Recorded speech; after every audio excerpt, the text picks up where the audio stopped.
Maintenant, passons aux tornades. Comparativement à un ouragan, la tornade agit sur une échelle beaucoup plus petite et dure beaucoup moins longtemps.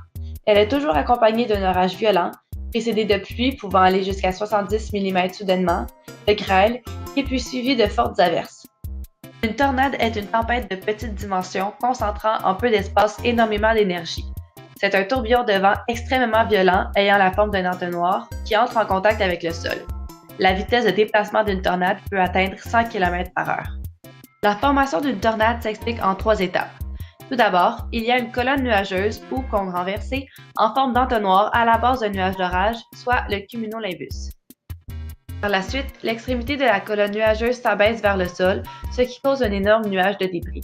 Ce sont les débris aspirés vers le haut qui font apparaître l'entonnoir de la tornade. En moyenne, du début à la fin, une tornade peut durer entre 10 et 30 minutes, mais certaines durent plusieurs heures. Finalement, le dernier phénomène naturel que nous verrons aujourd'hui est l'ouragan. Par définition, un ouragan est un immense nuage de forme spiralée qui se forme généralement au-dessus des océans. Les vents à l'intérieur de l'ouragan vont à environ 120 km/h et peuvent même aller jusqu'à 250 km/h lorsque l'ouragan est très puissant.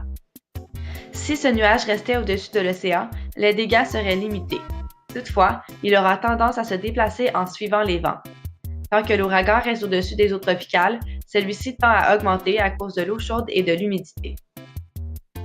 Lorsqu'un ouragan touche la Terre, ce sont tous les éléments qui se déchaînent. Forte pluie, orages violents, vents destructeurs, vagues immenses qui déferlent sur le continent, etc. Pour qu'un ouragan se produise, 3 conditions sont nécessaires. Premièrement, des conditions atmosphériques propices à la formation d'un orage. Deuxièmement, la température de l'eau de l'océan doit être d'au moins 26 degrés Celsius à une profondeur de 60 mètres, ce qui constitue la source d'énergie de l'ouragan.